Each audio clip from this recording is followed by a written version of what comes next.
New supply thinks narcissists are a gift, then reality crushes their hopes. Hello there.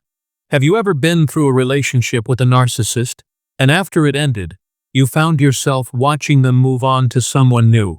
It can be a confusing and painful experience. You might see them posting pictures together, looking so happy and in love, and a part of you might wonder, did they finally find what they were looking for?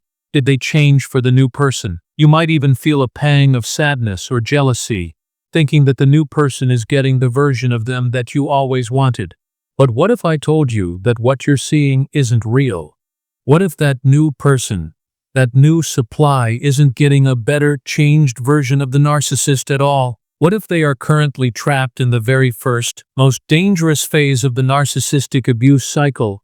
A phase where they believe they've just been given the greatest gift in the world, a soulmate, a perfect partner, a fairy tale.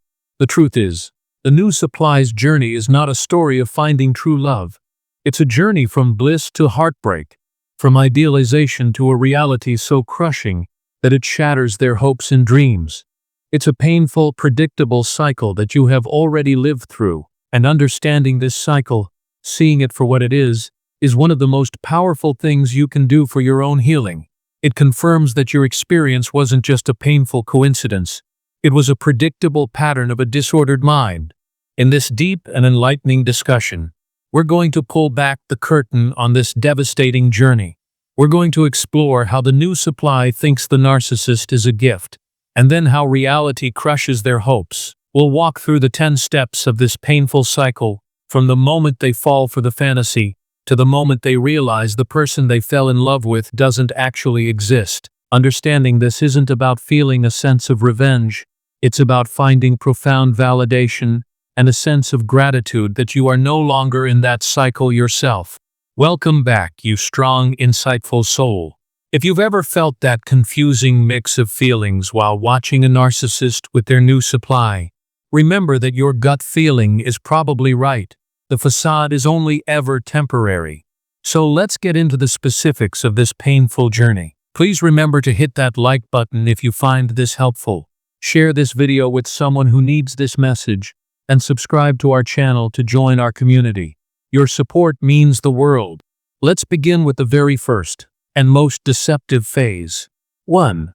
The idealization phase. The new supply sees a fairy tale. This is where the cycle begins.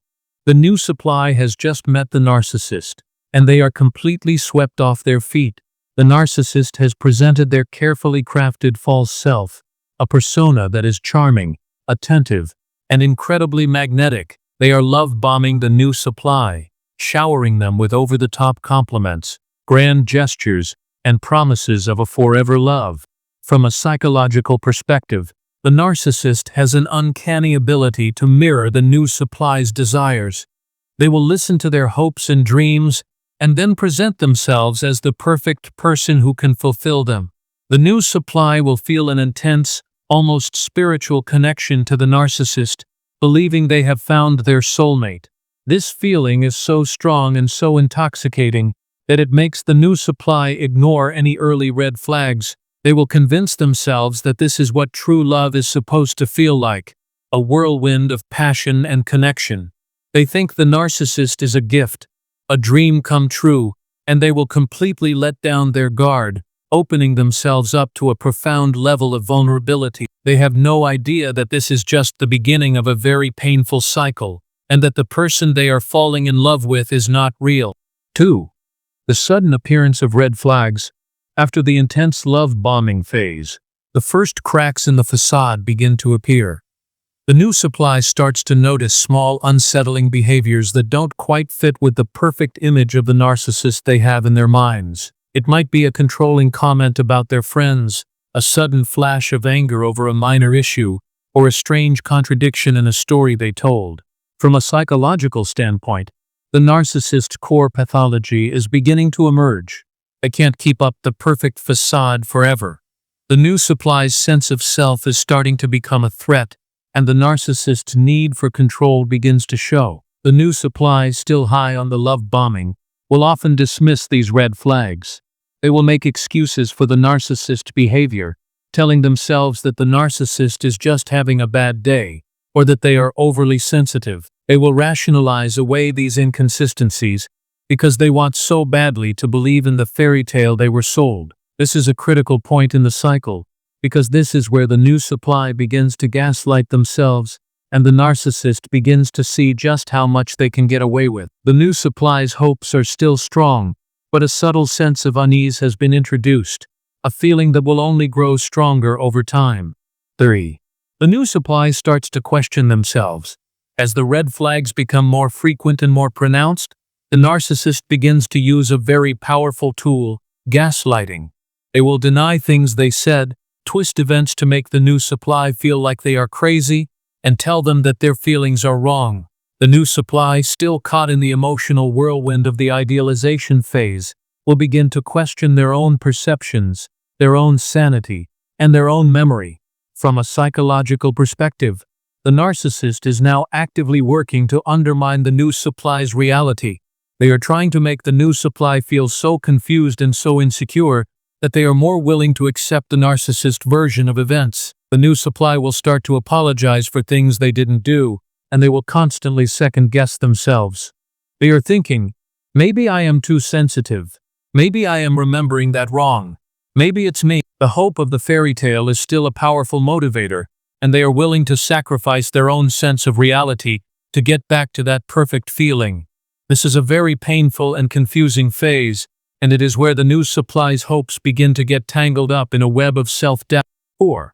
The introduction of flying monkeys and triangulation. The narcissist can't control their narrative all by themselves. They need a team.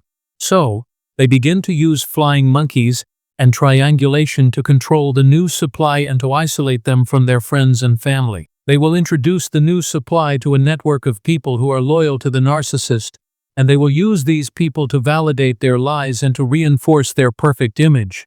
From a psychological standpoint, this is a strategic move to surround the new supply with people who will support the narcissist narrative. The narcissist might bring in a best friend to tell the new supply, "You're so lucky to have them.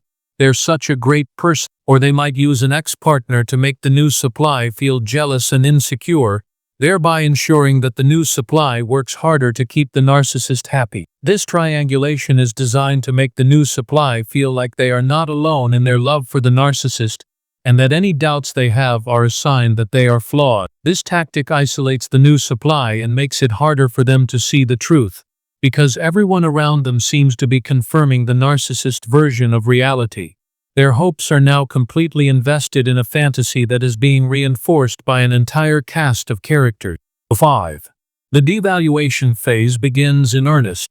After the new supply has been sufficiently hooked and isolated, the true devaluation begins. The compliments and praise are replaced by subtle criticisms, put-downs, and a general sense of dissatisfaction. The narcissist will start to make backhanded comments about the new supply's appearance, their friends, or their interests. The loving gaze they once had is now replaced by a cold, critical stare. From a psychological perspective, the narcissist is now bored with the new supply. They've gotten all the supply they can from the idealization phase, and now they need to devalue the new supply to make themselves feel superior. This devaluation is a deliberate act designed to chip away at the new supply's self-worth and to make them feel like they are not good enough. The new supply will start to try to change themselves to win back the narcissist's approval. They will start to dress differently, talk differently, or even give up their friends. They are chasing the ghost of the person they met in the beginning, hoping to get back to the feeling of being loved and admired. Their hopes are now being crushed under the weight of constant criticism, and they are starting to feel a profound sense of confusion and sadness. 6. The new supply tries to fix the narcissist. After the devaluation has set in, the new supply will often enter a phase where they believe they can fix the narcissist. They remember the loving, charming person they met in the beginning, and they believe that if they just try harder, are more patient, and are more perfect, the narcissist will go back to being that person. They will start to take on the narcissist problems as their own, trying to find a solution for their anger, their mood swings, and their constant need for attention. From a psychological standpoint, this is a form of intermittent reinforcement. where the new supply is being strung along by a tiny glimmer of the old narcissist. The narcissist might throw a bone, a sudden act of kindness, or a word of praise just to keep the new supply hooked. The new supply will cling to these small moments of affection, believing they are a sign that the real person is still in there, just waiting to be set free. They will start to believe that they are the only person who can truly understand the narcissist, and that their love is the only thing that can save them. Their hopes are now completely wrapped up in a false sense of responsibility, a belief that they can rescue someone who is pathologically unable to be saved. 7. The new supply experiences profound confusion and emotional turmoil. At this point, the new supply is living in a constant state of emotional whiplash. They are being devalued and criticized, but every now and then the narcissist will throw them a bone of affection or a moment of false vulnerability. This intermittent reinforcement is incredibly confusing and damaging to the new supply's mental health. They are in a constant state of fear, anxiety, and hope. From a psychological perspective, this is a form of trauma bonding. The new supply's brain is now in a state of high alert, constantly scanning for threats and rewards. The narcissist's unpredictable behavior is designed to keep them on their toes, to keep them from ever feeling safe or secure. The new supply is thinking, why are they so kind one minute and so cruel the next? They are trying to find a pattern, a logical reason for the narcissist's behavior, but there is no logic. There is only the narcissist's need for supply and their profound lack of empathy. The new supply's hopes are now completely tangled up in this cycle of abuse, and they are starting to feel a deep sense of despair. 8. The new supply is blamed for everything. As the relationship deteriorates, the narcissist's need to project their own failures and insecurities onto the new supply becomes more intense. The new supply becomes the scapegoat, the one who is blamed for all of the problems in the relationship. If the narcissist is having a bad day, it's the new supply's fault. If the narcissist is unhappy, it's the new supply's fault. From a psychological standpoint, a narcissist cannot and will not ever take responsibility for their own actions. Their ego is too fragile to handle any form of criticism or blame.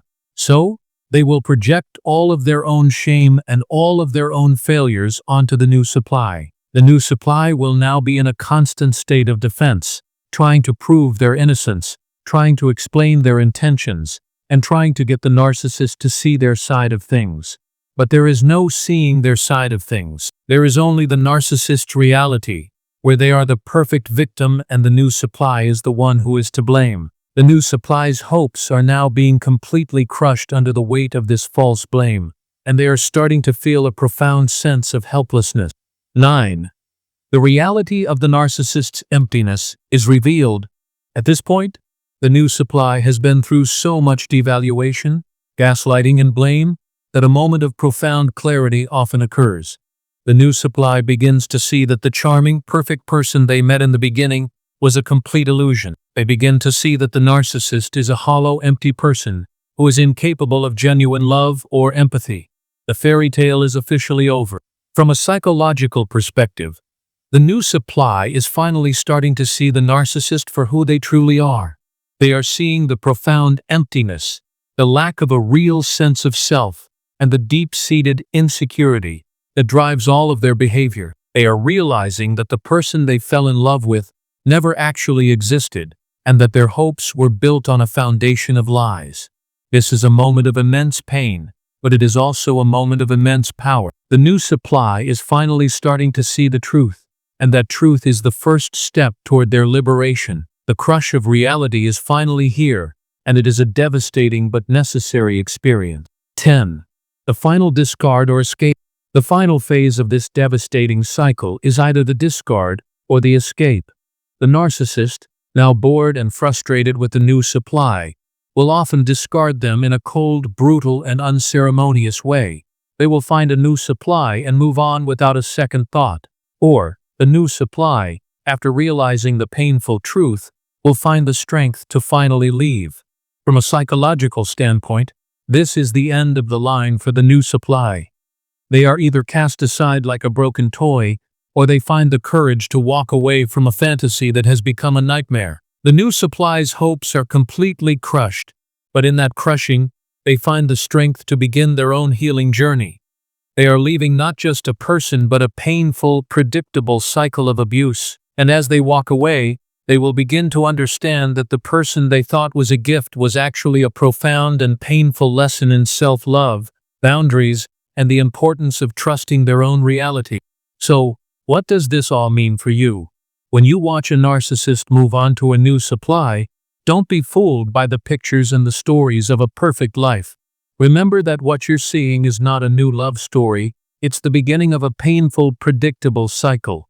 Remember that the new supply is currently living in the fantasy that you once lived in, and that their hopes will be crushed just as yours were. Your experience wasn't just a painful memory, it was a profound and invaluable lesson. You are a survivor, a person who has already walked through this devastating cycle and found the strength to get out. Your wisdom and your clarity are a testament to your resilience, and you should be so incredibly proud of the person you have become. And as you watch the narcissist move on to someone new, you can do so with a profound sense of gratitude and a deep sense of peace, knowing that you are no longer in that cycle yourself.